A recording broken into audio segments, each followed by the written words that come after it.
Խորհրդայնացումից ի վեր Բաքուն մշտապես փորձել է այս կամ այլ կերպ մեծացնել սեփական իշխանության ազդեցությունը Նախիջևանում։ Հիմա արդեն հայկական հողը, որ ինքնավար հանրապետության կարգավիճակում Ադրբեջանի տարածքում է, գրեթե ամբողջությամբ կորցնում է ինքնուրույնությունը։ Վերջին փոփոխություններով Բաքուն խստացնում է իր վերահսկողությունը Նախիջևանի կառավարման նկատմամբ։ Ադրբեջանի նախագահի կողմից նշանակվող լիազոր ներկայացուցչության ինստիտուտը դառնում է շրջանի կառավարման առանցքային օղակը։ Անմիջականորեն կապելով Նախիջևանի վարչական համակարգը երկրի կենտրոնական իշխանության հետ։ Փորձագետների գնահատմամբ սա երկարաժամկետ գործընթաց է, որի բուն նպատակը վերջնարդյունքում կառավարման առանձնացված մեխանիզմների վերացումն է։ Հիմա երբ Ադրբեջանը մեծ հաշվով լուծել է կամ կարծում է, որ լուծել է Արցախի հարցը, որտեղ այլևս չկա առանձին կարգավիճակ, որը ամբողջովին ենթարկվում է կամ տոտալ վերահսկման ներքո է գտնվում կենտրոնական իշխանությունների, հիմա ըստ երևույթին Բաքվում կարծում են, որ ժամանակն է եկել նաև Նախիջևանի խնդիրը լուծել,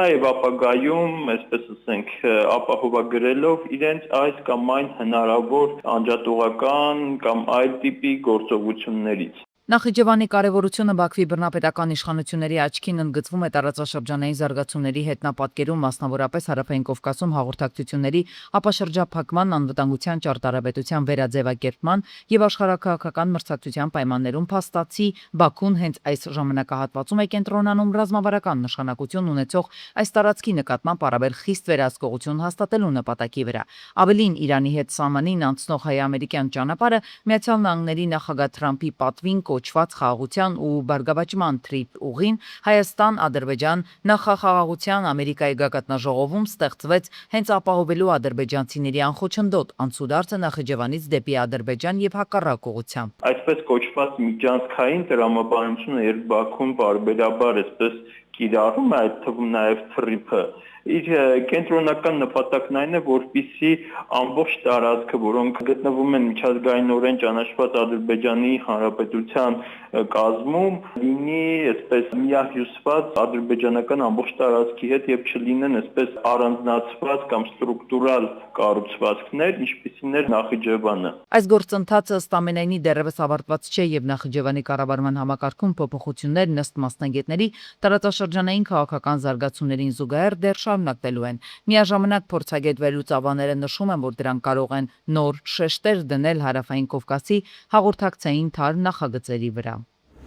Ռուսաստանը պատրաստ է աջակցել Բաքվի եւ Երևանի միջև տրանսպորտային եւ տնտեսական հաղորդակցությունների կարգավորմանը, հումանիտար հարցերի լուծմանը։ Այս մասին հայտարարել է Ռուսաստանի արտաքին գործերի նախարար Սերգեյ Լավրովը Ադրբեջանի արտաքին գործերի նախարարի ղեկավար Բայրամովի հետ բանակցությունների արդյունքներով հրավիրված ասուլիսում։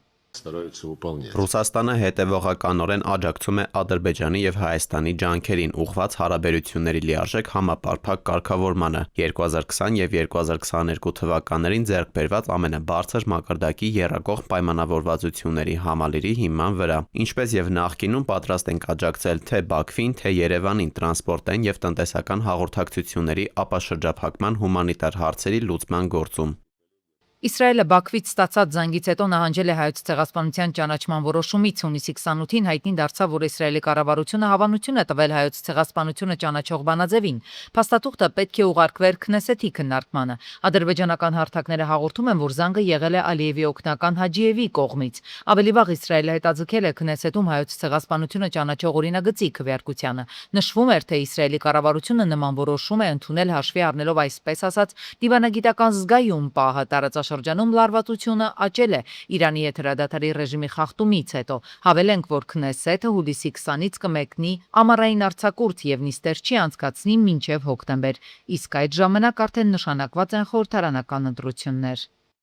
Անհայտ կորած զինծառայողների հարազատները հայտարարել են, թե պատրաստվում են կապ հաստատել Ադրբեջանում անհայտ կորածների ընտանիքների հետ իրենց զավակների ճակատագիրը պարզելու նպատակով։ Կառավարության շենքի մոտ անցկացված բողոքի ակցիայի ընթացքում անհայտ կորած զինծառայողների հարազատները ասել են, որ ծնողները փորձում են տարբեր ուղիներով կապ հաստատել ադրբեջանական կողմի հետ։ Նրանք նաև դիմել են քաղաքացիներին, խնդրելով փոխանցել տեղեկություններ 90-ականներից հայտնի ադրբեջանցի զոհվածների հնարավոր թաղման վայրերի մասին, ընդհանուր տվյալների բազա ձևավորելու նպատակով։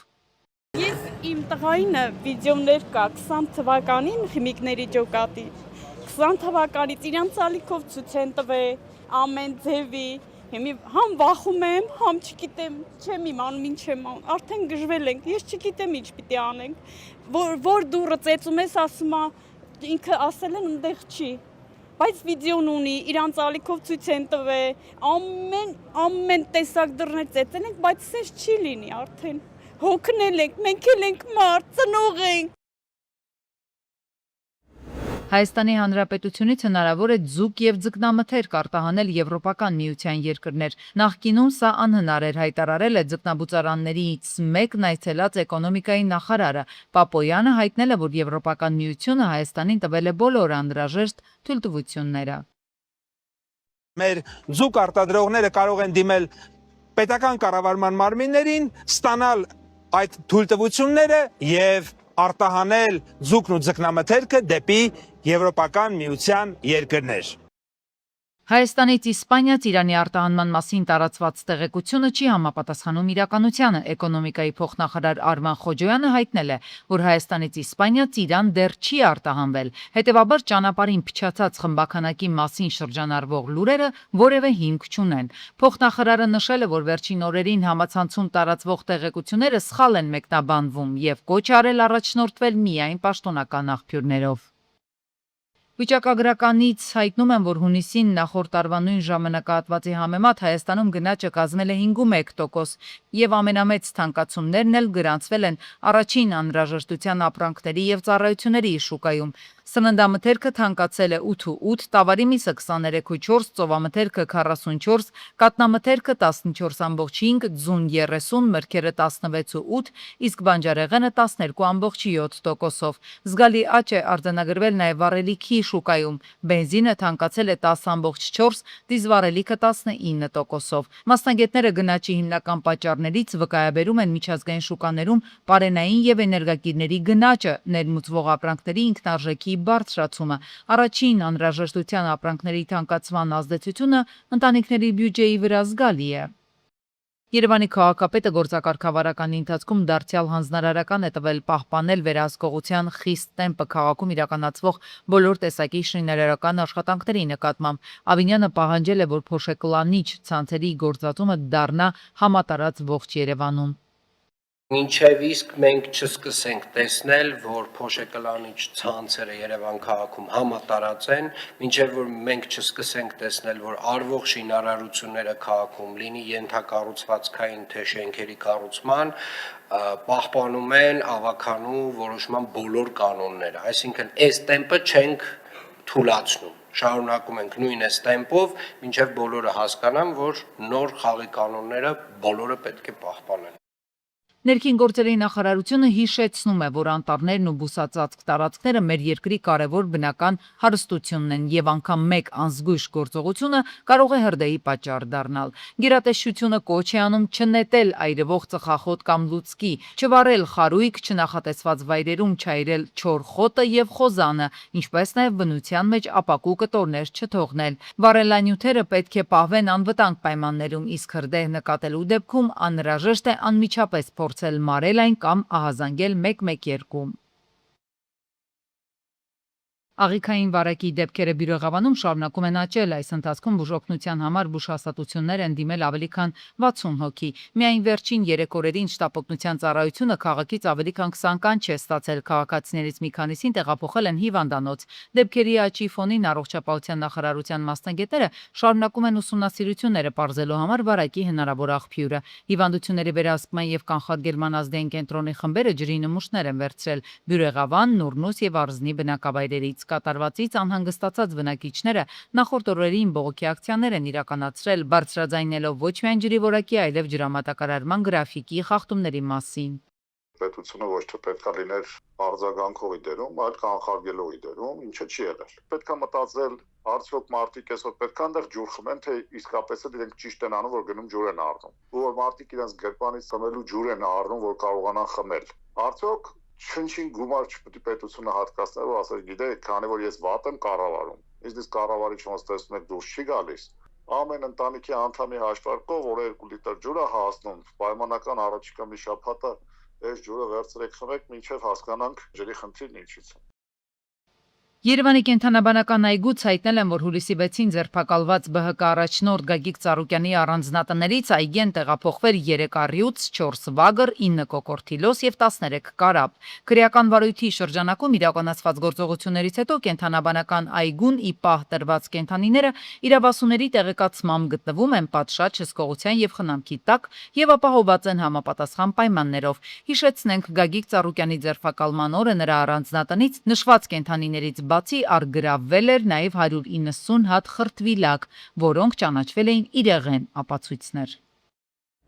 Իրանի ռազմական ենթակառուցվածքներին եւ ռազմական կենտրոններին հասցված 9-օրյա անընդմեջ հարվածներից հետո Թրամփը հայտարարել է, որ նահանգները այս գործողությամբ վերջ է դնում Իրանի միջուկային հրթիռ ունենալու ցանկացած հնարավորության։ Միացյալ Նահանգների կենտրոնական հրամանատարությունը հայտարարել է, որ վերջին հարվածը հասցվել է ամերիկացի 3 զինծառայողի մահվան մասին տեղեկությունից հետո։ Նոր հարվածների նպատակը ըստ հաղորդագրության Իսլամական Հանրապետության ռազմական ներուժի հետագա թույլատումն է եւ Հորմուզի նեղուցով առևտրային նավերի անարգել անցնելու հնարավորության ապահովումը։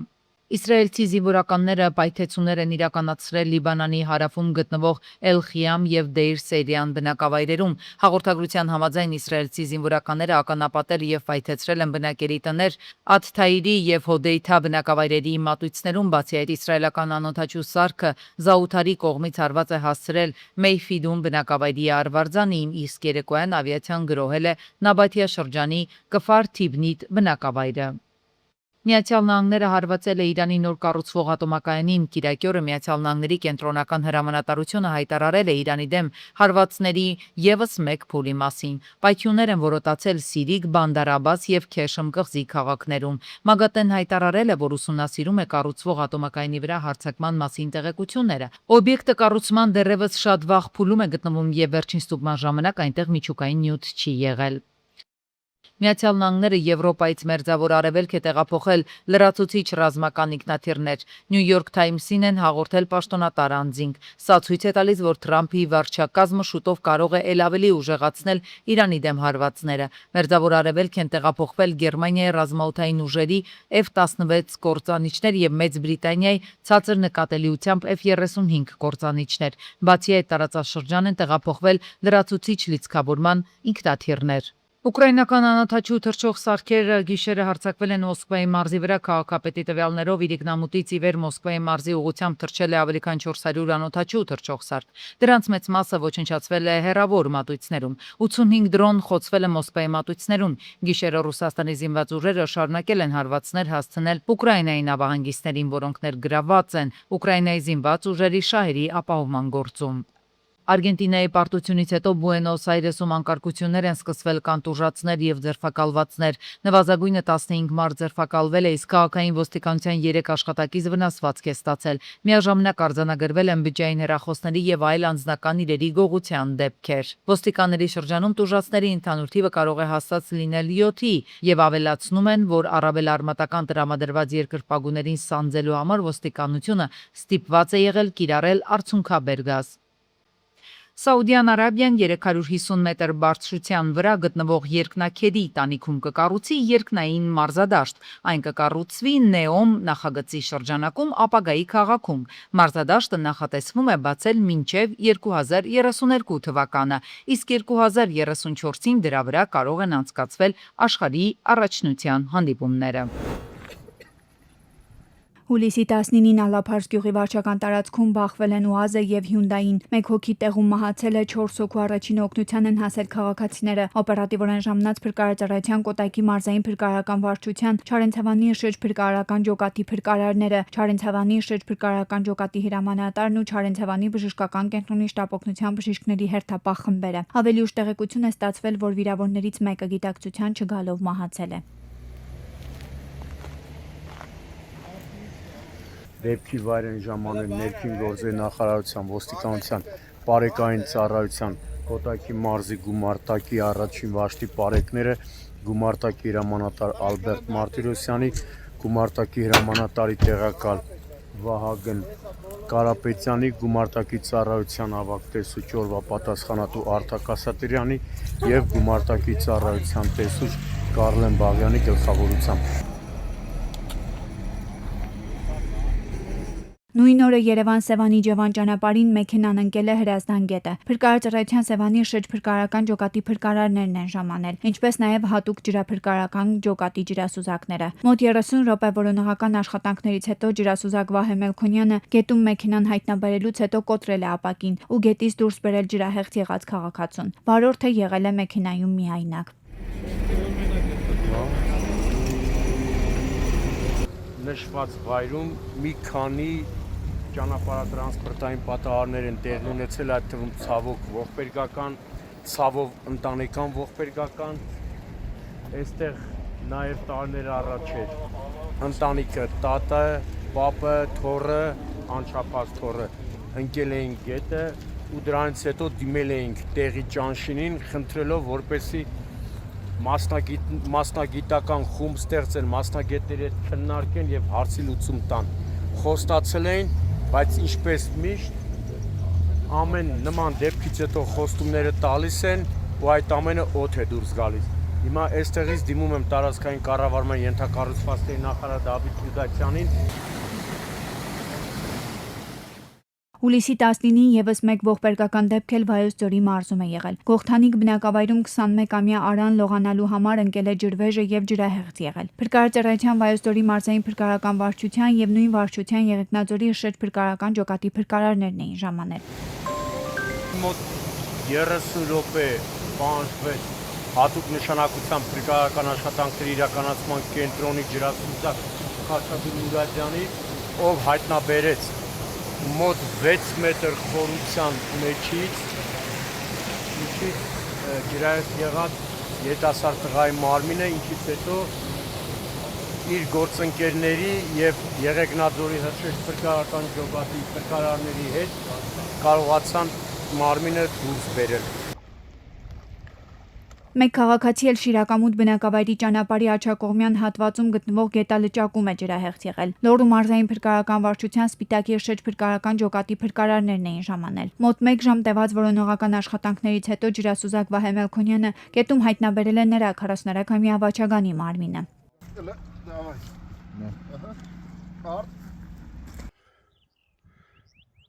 Իսկ հուլիսի 18-ին ողբերգական վթար է եղել Կոտայքի մարզում։ 39-ամյա Ազատը Volkswagen Touareg-ով Երևան-Սևանի-Ջևան ճանապարհին Չայնիի ոլորաններում դուրս է եկել երթևեկելի գոտուց, բախվել քարերին, հողաթմբերին, հետո 250 մետր գլորվելով հայտնվել ձորում։ Վարորդը տեղում մահացել է։ Նրա մարմինը Փրկարարծարայության հատուկ նշանակության փրկարարական աշխատանքների իրականացման կենտրոնի փրկարարներն են հայտնաբերել մեքենայից դուրս։ Ավտոն առաջ դուրս ես փագի։ Դեպքի վայրը ժամանել ներքին գործերի նախարարության ոստիկանության բարեկային ծառայության Կոտայքի մարզի գումարտակի երկրորդ վարչի բարեկները գումարտակի հրամանատար Ալբերտ Մարտիրոսյանի, գումարտակի հրամանատարի տեղակալ Վահագն Կարապետյանի, գումարտակի ծառայության ավագ տեսուչորվա պատասխանատու Արտակ Ասատրյանի եւ գումարտակի ծառայության տեսուչ Կարլեն Բաղյանի գլխավորությամբ։ Հուլիսի 18-ին Ծովակալ Իսակովի պողոտայում մեքենան դուրս է եկել երթևեկելի գոտուց, բախվել Երկաթե Էլեկտրասյանը։ 2 հոգի տարբեր աստիճանի վնասվածքներով տեղափոխվել են մեկը Աստղիկ բժշկական կենտրոն, մյուսը Հերացու անվան թիվ 1 համալսարանական հիվանդանոց։ Տեղում էին ոստիկանության, բարեկային ծառայության Երևան քաղաքի գնդի առաջին գումարտակի երկրորդ վաշտի բարեկները։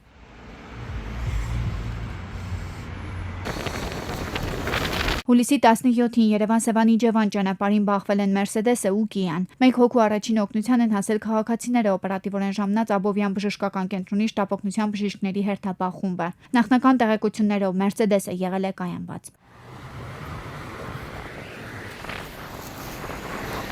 Դեպքի վայր են ժամանել ներքին գործերի նախարարության, ոստիկանության, բարեկային ծառայության, Կոտայքի մարզի գումարտակի երկրորդ վարչի բարեկները, գումարտակի հրամանատար Ալբերտ Մարտիրոսյանի, գումարտակի ծառայության ավագ տեսուչ օրվա պատասխանատու Արտակ Ասատրյանի եւ գումարտակի ծառայության տեսուչ Կարլեն Բաղյանի գլխավորությամբ։ Նույն օրը Դավիթբեկի փողոցում բախվել են բեռնատարը, ուսումնական Toyota Corolla-ն, Nissan-ն ու Lada-ն։ Վերջինը վերածվել է ջարդոնի, 2 հոգի էլ տարբեր աստիճանի վնասվածքներով տեղափոխվել են Էրեբունի բժշկական կենտրոն։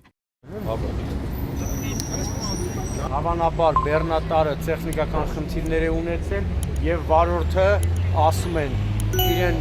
նետել է ավտոմեքենայից ու ավտոմեքենան այդպես առաջ է գնացել մոտ մի 200-300 մետր, առկա է նաև ասֆալտի վրա հետքերը բեռնատարի